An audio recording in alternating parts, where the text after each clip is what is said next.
Welcome to Health, Wellbeing and Lifestyle Show, where we love to inspire and educate the community to live more healthily, more balanced and feeling more fulfilled in life.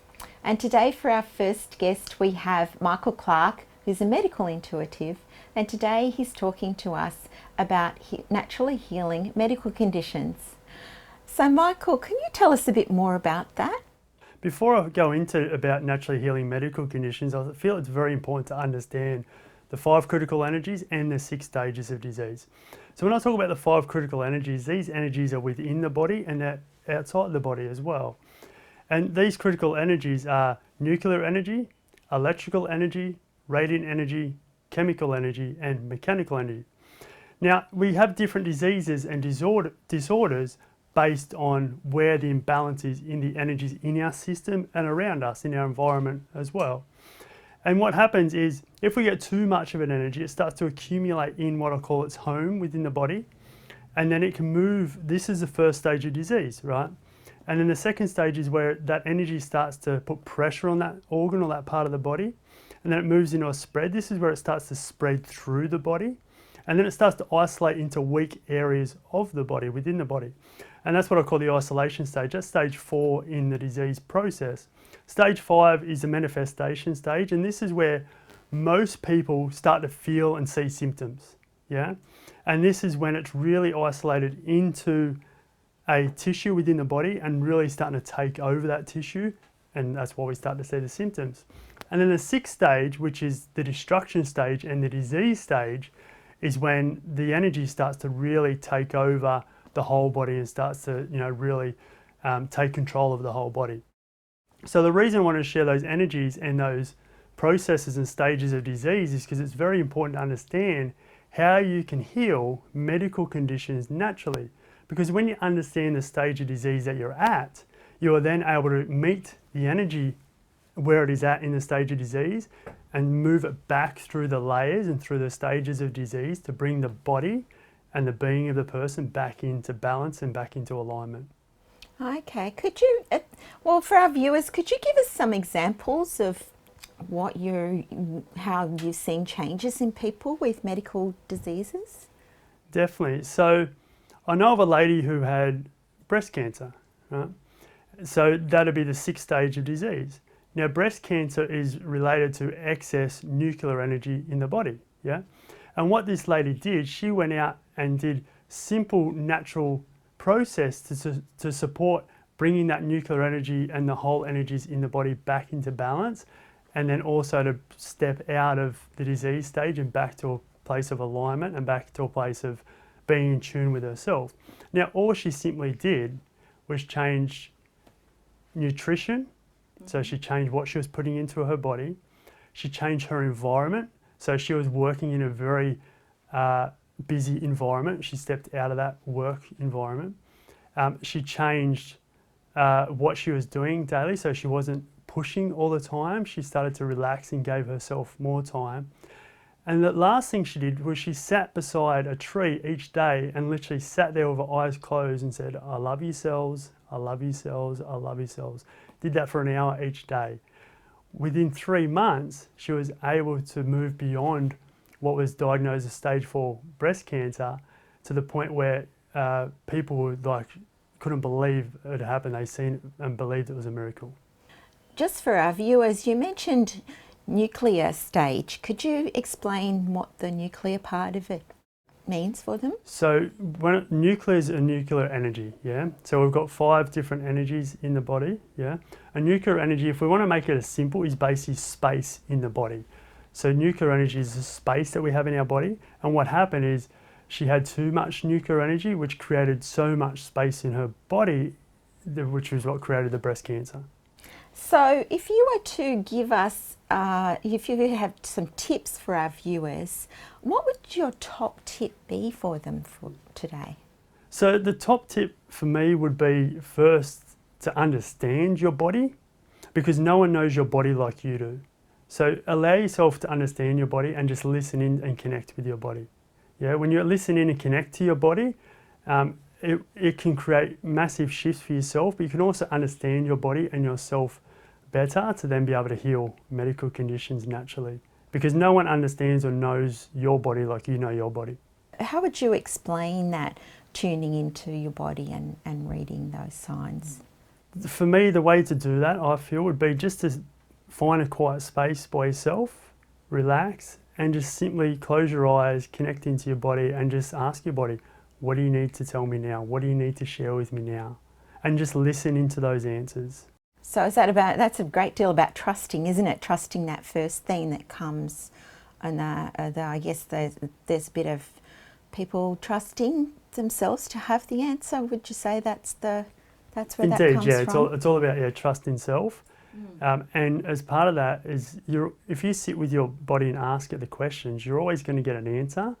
And what I suggest is just don't judge that answer, just always have confidence and write that answer down or listen to that answer. Even if it feels really weird and awkward and different, just give it a go, because I guarantee your body knows. Thank you, Michael. And for more information on Michael Clark and naturally healing medical conditions, then please go to our website healthwellbeingandlifestyle.com.au.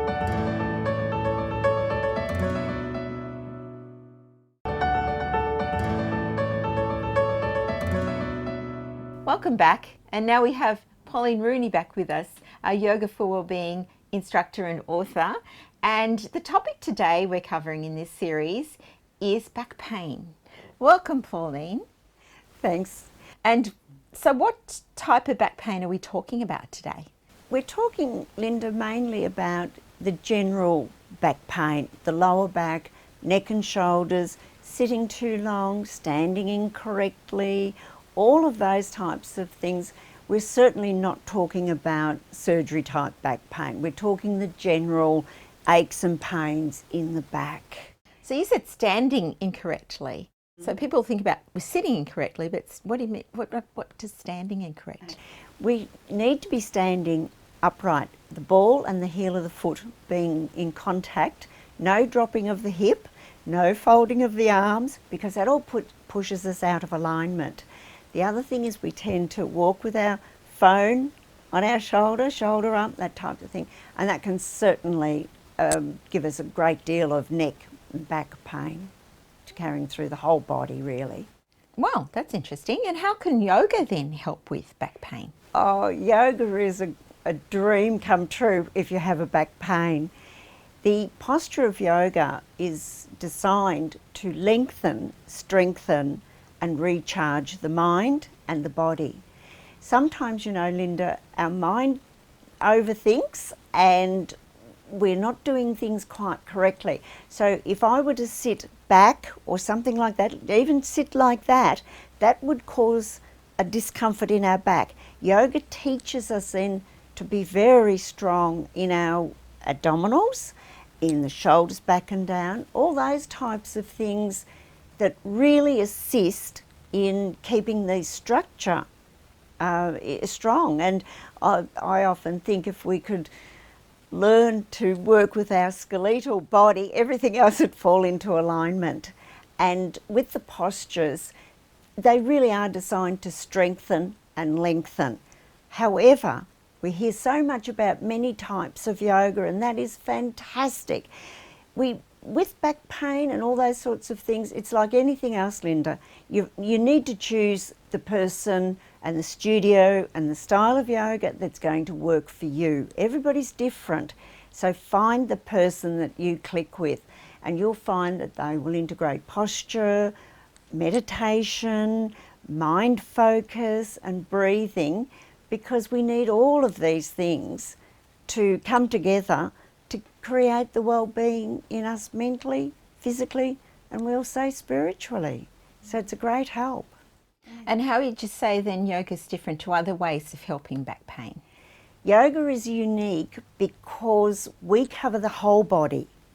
If I'm looking at somebody and I see a dropped hip, I'm more inclined to look at where they're going on in the shoulders, so that we can align and straighten that up so that it will move the hip, and then we strengthen through the posture that area of the body so that everything is strengthened to come back into alignment.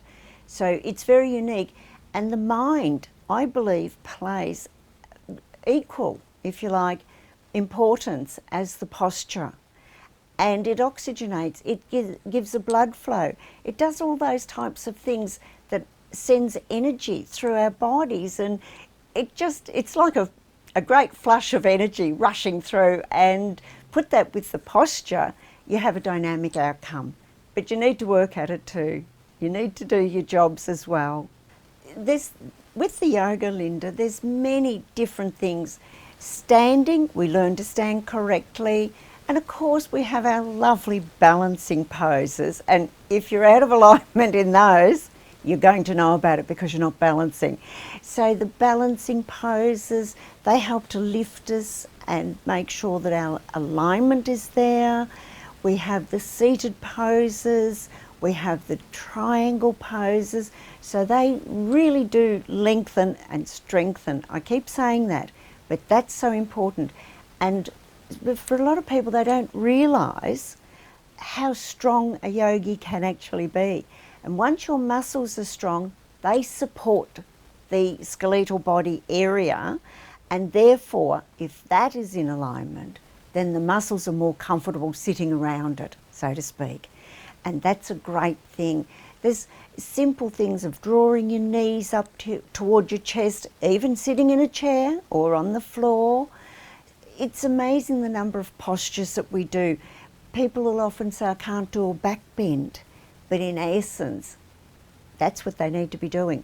But under the guise of a very, good and well-trained yoga studio, because when we do a back bend, we're actually lengthening the sternum, lifting up and lengthening through. So we're actually stretching the back, not compressing it. And that's a great thing to be very aware of. You do not compress the lower back or hug the shoulders up and put compression into your neck, things like that. So again, another thing that we often see are people that stiff neck, they'll roll their head around and around. We think of that as a 1/16 of your body weight on the smallest vertebra, or one of the smallest vertebra. So we talk about doing it in the four quadrants, pardon me. So you go back, you go forward, and you go to the sides, so that you're not putting all that pressure onto the vertebra. And Pauline, what would be, with back pain, the best advice that our viewers could take away today? There's many things, Linda, that can really help. Some of the best is to simply work with your mind and your breath. We're always saying that in the yoga. But gentle moves of, say, coming forward and just stretching, not arching, but stretching, that'll help to lengthen. Working with your tummy muscles to strengthen the muscles so you sit upright, standing up nice and straight.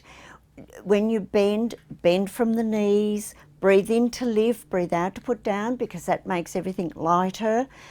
When you're turning, don't sort of half bend and turn. Make sure that you turn your feet to pick something up or to move. Don't swing on a straight spine.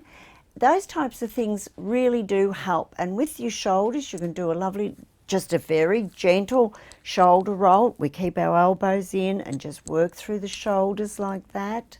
They will all help. And of course, you go backwards. Your breath, your body movement, and your mindset, Linda, they're the three golden rules.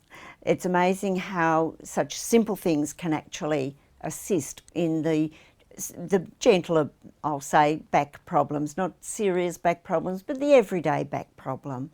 So that'd be my advice to our viewers today. Oh, lovely, Pauline. Thank you so much.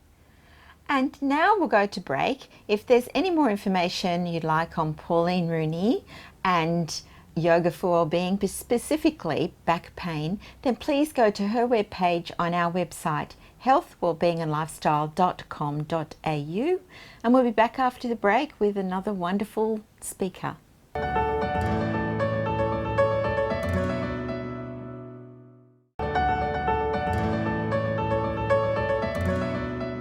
Welcome back, and we have Dr. Zara Chelik back with us today, our integrative health and wellness expert, and she's talking to us about detoxing your life.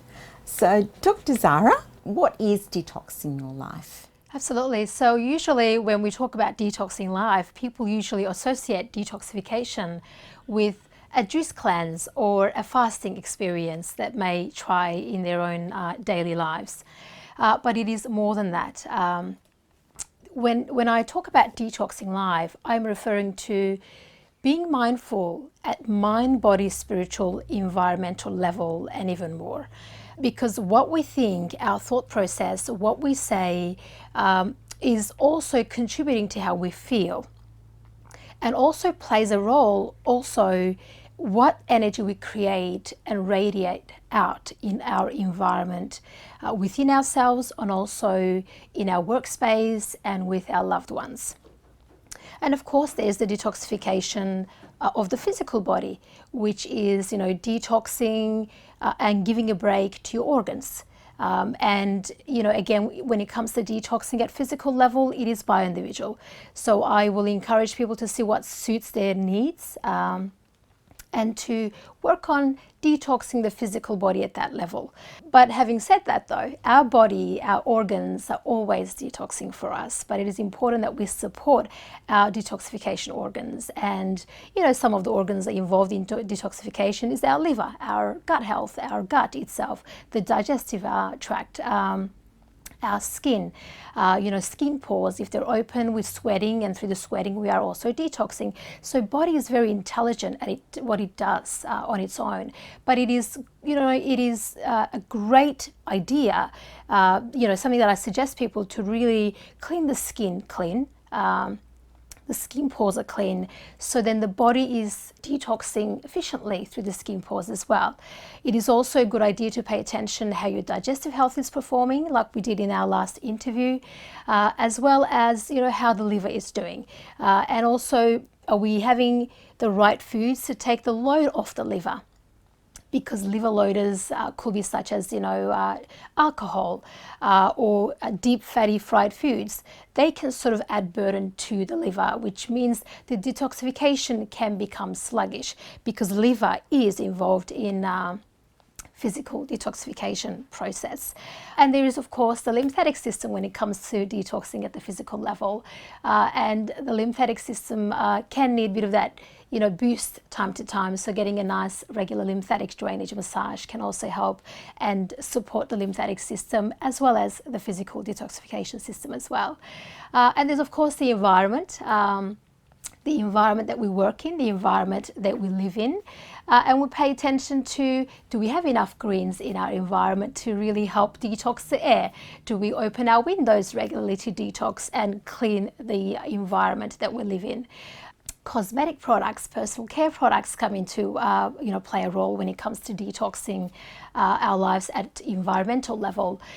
So the perfume that we put on, shampoos, deodorants, things like that, do they contain certain ingredients? They can disrupt our endocrine system. It can put a burden on the hormones and create that internal imbalance in the hormonal health. So those will be the things that I will recommend people to pay attention when it comes to detoxing environment, as well as our cleaning products at home, in our kitchen, for our bathrooms. They could contain, toxins, even though we think that we're actually cleaning. It can actually then backfire on us as through the inhalation and through contact with the skin as well.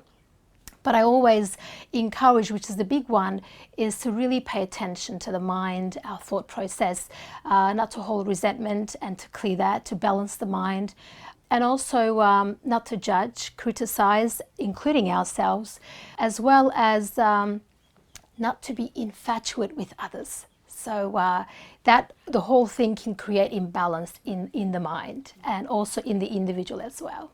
When you say infatuated with others, can you clarify, give us a little bit of clarity on that? Absolutely. So it's like, you like someone so very much, you only see one side of them and you just admire that one side of them so much that you instantly want to become that individual. You want to live like that individual, and then that makes you not authentic because you're not living your authentic self, you're not being your authentic self, and that can create imbalance in the mind and put us more in the immanent mind, and the transcendent mind can become imbalanced with the, in relation to our, immanent mind. So we want a good balance there, and to, really, as much as we can, to balance the mind, to operate from that transcendent mind, that creative mind, that authentic, objective mind. So Zara, what would you say would be your top tip for our audience to take with them today? Absolutely. So paying attention to mind, body, our thought process, our nutrition, our environment is very crucial. When it comes to, I just want to add in the nutrition because I didn't say too much on that one. It is important that we take care of our liver and our gut. My favorite one is actually beetroot juice or beetroot salad. And also raw aloe vera. I consume that particularly personally myself. So the beetroot really helps to support the gut health, to move flush toxins out, as well as taking care of the liver. So the other thing will be pay attention to our clinic products at home, be very mindful of what our clinic products can actually create internally in our environment, and also what effect it can have on the external environment for the other livings in the ocean as well. Thank you so much. My pleasure. And for more information on Dr. Zara Celik and Detoxing Your Life, then please go to her webpage on our website, healthwellbeingandlifestyle.com.au. And we'll see Dr. Zara back next time on how to eliminate fatigue. Now we'll finish up for today, and we'll see you back next week with interesting guests and topics.